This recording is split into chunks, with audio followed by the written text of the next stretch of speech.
കോട്ടയത്ത് കേരള ബാങ്ക് ശാഖ ഹർത്താൽ അനുകൂലികൾ അടപ്പിച്ചതിൻ്റെ വാർത്തയിലേക്കാണ്. അതുപോലെ റിലയൻസിൻ്റെ സൂപ്പർ മാർക്കറ്റും അവിടെ അടപ്പിക്കുകയാണെന്ന് പറയുന്നതിൻ്റെ ദൃശ്യങ്ങളാണ് പ്രേക്ഷകർ കാണുന്നത്. ടോബി ജോൺസൺ വീണ്ടും ചേരുന്നു കോട്ടയത്ത് നിന്ന്. ടോബി, ഈ സമരം കുറച്ചുകൂടെ വല്ലാത്ത ഒരു പ്രതിഷേധത്തിലേക്ക് നീങ്ങുകയാണല്ലോ. എന്താണ് അവിടെ ഒരു സംഘർഷത്തിൻ്റെ അവസ്ഥയുണ്ടോ? പോലീസും ഹർത്താൽ അനുകൂലികളും തമ്മിൽ എന്തെങ്കിലും തർക്കമുണ്ടോ?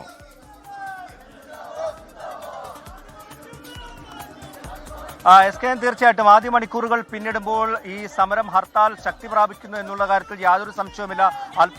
അല്പസമയം മുമ്പാണ് പ്രധാനപ്പെട്ട നേതാക്കളെല്ലാം അണിനിരന്നുകൊണ്ടൊരു പ്രകടനം ഈ കോട്ടയം നഗരത്തിലൂടെ നടത്തിയത്. ആ പ്രകടനത്തിനിടയിലാണ് കേരള ബാങ്കിന്റെ കോട്ടയം നഗരത്തിലുള്ള ശാഖ അടപ്പിക്കുന്നതിലേക്ക് വന്നത്. കാരണം രാവിലെ തന്നെ ആ ശാഖ തുറന്ന് അതിൽ ചില ജീവനക്കാരെത്തി ജോലി ചെയ്തിരുന്നു.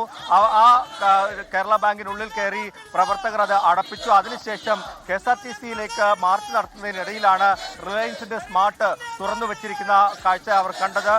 തുടർന്ന് റിലയൻസിന്റെ സ്മാർട്ടിൽ കയറി അത് അടപ്പിക്കാനുള്ള ശ്രമവും നടത്തി. അതും ഇപ്പോൾ അടപ്പിച്ചിട്ടുണ്ട്. എന്തായാലും ആദ്യ മണിക്കൂറുകൾ പിന്നിടുമ്പോൾ ശക്തമായ രീതിയിലുള്ള പ്രതിഷേധങ്ങൾ ഹർത്താലിന്റെ ഭാഗമായി നടക്കുന്നു എന്ന് തന്നെയാണ് നമുക്ക് കാണാൻ സാധിക്കുന്നത്. രാവിലെ MC റോഡ് ഉപരോധിക്കുന്നതിലേക്ക് തിരുനക്കരയിൽ വലിയ രീതിയിലുള്ള ഒരു പ്രതിഷേധം ഹർത്താൽ അനുകൂലികൾ നടത്തുന്നത് നമ്മൾ കണ്ടതാണ്. പോലീസുമായി നേരിയ തർക്കം മാത്രമാണ് ഉണ്ടായത്. മറ്റു രീതിയിലുള്ള പ്രശ്നങ്ങളിലേക്കൊന്നും നിലവിൽ പോയിട്ടില്ല.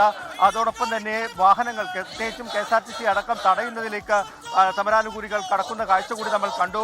ഏറെ നേരം MC റോഡ് ഉപരോധിച്ചതിന് ശേഷമാണ് ഈ കാണുന്ന പ്രകടനമായി പ്രവർത്തകർ പുറത്തേക്ക് ഇറങ്ങിയത്. നമുക്ക് ലഭിക്കുന്ന വിവരമനുസരിച്ച് കടുത്തുരുത്തി, പാമ്പാടി പോലെയുള്ള സ്ഥലങ്ങളിലും സമാനമായ രീതിയിൽ റോഡ് ഉപരോധിക്കുന്നുണ്ട് പ്രവർത്തകർ എന്നുള്ള വിവരമാണ് നമുക്കിപ്പോൾ പങ്കുവെക്കാൻ സാധിക്കുന്നത്. എന്തായാലും ശക്തമായി തന്നെ ഹർത്താൽ പുരോഗമിക്കുന്നതിന്റെ കാഴ്ച തന്നെയാണ് നമുക്കിപ്പോൾ കോട്ടയത്ത് നിന്ന് കാണാൻ സാധിക്കുന്നത്. തുറന്നു വെച്ചിരിക്കുന്ന കടകളും ബാങ്കുകളുമെല്ലാം പ്രവർത്തകർ അടപ്പിക്കുന്ന ദൃശ്യങ്ങളാണ് നമ്മളിപ്പോൾ പ്രേക്ഷകർക്ക് മുമ്പിൽ കാണിക്കുന്നത്.